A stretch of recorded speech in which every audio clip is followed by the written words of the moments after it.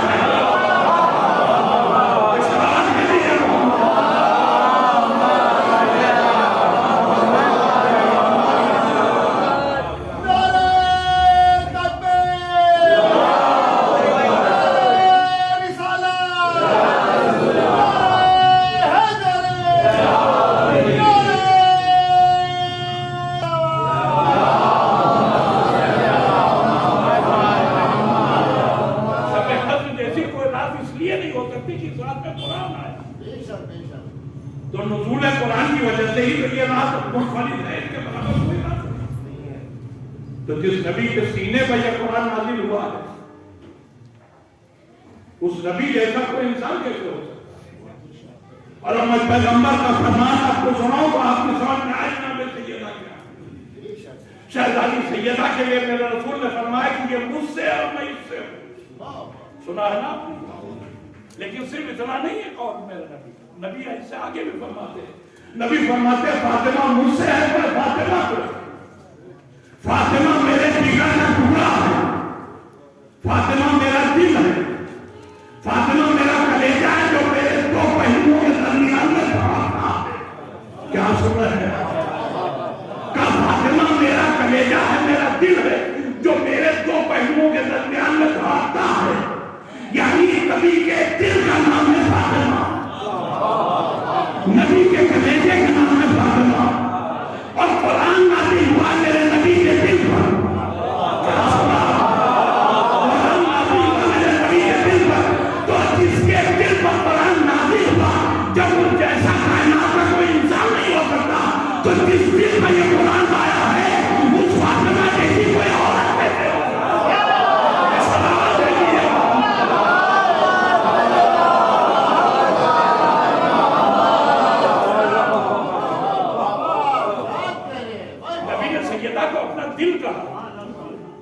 دل پر آیا ہے قرآن۔ یعنی رسول پر اگر نزول قرآن کا ذکر ہوگا تو بس سلسلہ ذکر کا ہوگا،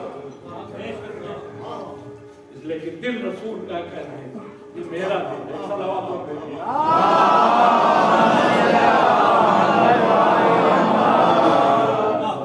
بس اب ایک گزارش ہے کہ یہ بات ذہن میں رکھیے گا کہ یہ رسول کا قلب ہے میری شہر۔ اور اب ایک دوسرا جملہ جو میرے نبوی کی موجز نماز زبان سے ادا ہوا، مولا کائنات کے ساتھ اپنی بیٹی کا رشتہ کرنے کے بعد کائنات کے سب سے سچے رسول کی زبان سے یہ جملہ نکلا، اگر علی نہ ہوتے تو فاطمہ کا کوئی کفر نہیں، اگر علی پیدا نہ ہوئے ہوتے تو میری بیٹی فاطمہ کو کوئی کفر نہیں تھا۔ کفر کا مطلب سمجھا، رتبے میں برابر، کمالات کے برابر، صفات کے برابر، سیدہ ہے کفوے علی۔ یہ لفظ کفوہ ہے جو خود قرآن میں اللہ نے اپنے لیے استعمال کیا۔ دیکھیں یہ ہے ذکر اہل بیت کا صدقہ، ہم نہیں بولے تو میں خود بول رہا ہوں۔ صلوات بھیجیے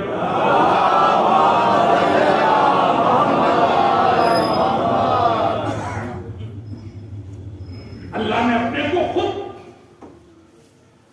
اس کفر کے سلسلے سے قرآن میں کفر ہو اللہ احد، اے میرے رسول کہہ دو کہ اللہ وہ ایک ہے جو کسی چیز سے مل کر نہیں بنا۔ اللہ الصمد، اللہ پوری کائنات سے بے نیاز، لم یلد ولم یولد، نہ اس کی کوئی اولاد ہے نہ وہ ولم یکن لہ کفوا احد، وہ ایسا ایک ہے جس کا کفوا کوئی نہیں۔ کیا سمجھ ہے آپ؟ اللہ اپنے لیے کہہ رہا کہ میں ایسا کفوا، ایسا احد ہوں، ایسا ایک ہوں کہ جس کا جیسا کوئی نہیں۔ ذہن میں آپ محفوظ کیا آپ نے اس بات کو؟ اللہ کہہ رہا میرا کفوا کوئی نہیں ہے۔ رسول نے فرمایا کہ اگر علی نہ ہوتا تو فاطمہ کا کوئی کفر نہ ہوتا۔ کیا فرمایا؟ اللہ نے علی کو کعبے میں پیدا کرنے کے بعد اپنی خدائی بچائی ہے۔ کیا میں نے علی کو اس لیے پیدا کیا تاکہ فاطمہ کا کفر پیدا ہو جائے؟ اگر علی نہ ہوتے تو کائنات میں بس وہی ایسے ہوتے جن کا کوئی کفر نہ ہوتا، ایک اللہ کا کفر نہ ہوتا ہے۔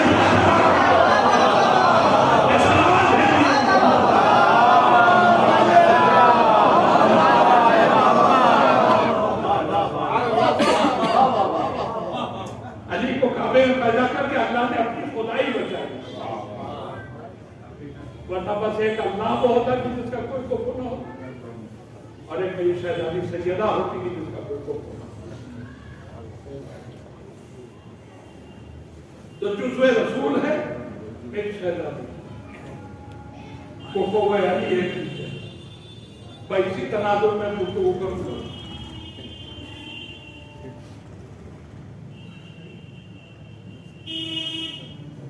مولا کائنات کفر جناب سیدہ، برابر ہے کمالات، صفات، خوبیوں۔ اب پھر قرآن مجید کی آیت سنا ہوا، بسم اللہ الرحمن الرحیم، یا ایھا الذین آمنوا، خطاب ان لوگوں سے ہے جو کلمہ پڑھ کے بظاہر دار ایمان میں داخل ہو۔ یا ایھا الذین آمنوا من یرتد منکم عن دینہ فسوف یأتی اللہ بقوم یحبهم ویحبونه۔ پہلے ترجمہ کر دوں آج، یا ایھا الذین آمنوا، عرف عام میں اس کا ترجمہ یہی ہوتا ہے ایمان والوں، لیکن میں یہ ترجمہ نہیں کروں گا اس جگہ، اس لیے کہ اللہ نے یا ایھا الذین آمنوا کہہ کر جو طرز گفتگو اختیار کیا ہے وہ بتا رہا ہے کہ جن سے اللہ بات کر رہا ہے ان کے ایمان ان کی زبان پر تو ہے لیکن دلوں میں نہیں۔ یا ایھا الذین آمنوا، اب جو میں ترجمہ کر رہا ہوں غور کیجیے گا، اے ایمان کا دعویٰ کرنے والے، من یرتد منکم عن دینہ، تم میں سے جس کا بھی چاہے مرتد ہو جائے، بے دین ہو جائے، کفر اختیار کر لے، اسلام کو چھوڑ، اللہ کے رحم میں کوئی پرواہ نہیں۔ کیوں؟ فسوف یأتی اللہ بقوم، اللہ کے راہ ہمارے خاطر قوم ہے، اس قوم کے رہتے ایک کلمہ پڑھنے والوں ہمیں تمہاری کوئی پرواہ نہیں ہوئی۔ یہ نہ سمجھ لینا کہ اسلام تمہاری وجہ سے پیدا، یہ نہ سمجھ لینا کہ ہماری کتاب قرآن مجید تمہاری وجہ سے پیدا۔ فسوف یأتی اللہ بقوم، اللہ کے پاس ایک قوم، اس قوم کا اللہ نے نام ہی بتایا، ٹریڈ مارک بتایا۔ فسوف یأتی اللہ بقوم یحبہم ویحبونہ، وہ قوم وہ ہے جو اللہ و رسول سے محبت کرتی ہے، اللہ و رسول سے محبت کرتی ہے۔ یہ ہے قوم کی پہچان، جس پر اللہ کو ناز ہے کہ ہمارے پاس یہ ہے۔ اب یہ ہے قوم جس کی یہ صفت اللہ بیان کر رہا ہے، یحبہم ویحبونہ، وہ اللہ و رسول سے محبت کرتی ہے، وہ قوم اور اللہ و رسول سے محبت کرتی ہے۔ دیکھیں ایک بات یاد رکھے گا، قرآن جب کسی بات کو صاف صاف بیان نہ کرے تو نبی کا لازم ہے کہ اس کی وضاحت کرے۔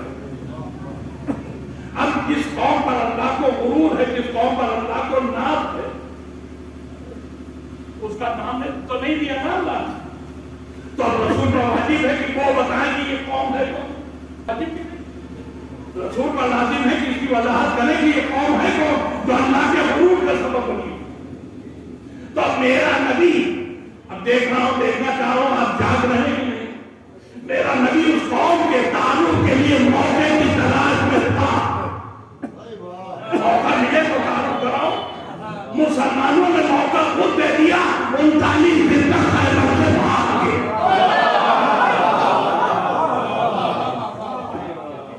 39 دن تک خیبر سے بھاگ کے مسلمانوں نے نبی کو خود موقع دے دیا کہ اب اس قوم کا تعارف ہو جائے۔ اب جب 39 دن تک یہ مسلمان جنگ خیبر فتح نہ کر سکا تو 40ویں دن کے لیے میرے نبی کی دہان اقدس پر کچھ لفظیں آئی۔ کیا کہا میرے نبی نے؟ آپ کی سنی ہوئی لفظیں ہیں، بسم اللہ الرحمن الرحیم، لعوت اندر رائد غدم رجولا کرارا غیر فرار یحب اللہ ورسولہ ویحبہ اللہ ورسولہ۔ پورا حدیث کا ترجمہ نہیں کہا، کل میں علم اسے عطا کروں گا جو اللہ اور رسول سے محبت کرتا ہے، اللہ اور رسول سے محبت کرتے ہیں۔ اللہ کے قرون کا سبب جو قوم تھی، اللہ نے بھی یہی صفت تو بتائی تھی، وہ قوم اللہ اور رسول سے محبت کرتی ہے، اللہ اور رسول سے محبت کرتے ہیں۔ نبی نے کہا کل میں علم اسے دوں گا جو اللہ اور رسول سے محبت کرتا ہے، اللہ اور رسول سے محبت کرتے ہیں۔ اب اگر پہچاننا ہو کہ یہ کل ہے کون، تو یہ دیکھو آنے والے کل میں نبی نے علم دیا کسے۔ تو دوسرا دن جب آیا تو دنیا نے دیکھا کہ علم علی کے ہاتھ، اس کا مطلب اللہ اور رسول دل سے محبت کرتا ہے وہ علی ہے، اور اللہ اور رسول سے جو محبت کرتا ہے وہ علی ہے۔ اللہ نے کہا یہی قوم تو ہمارے پاس ہے، ایک کلمہ پڑھنے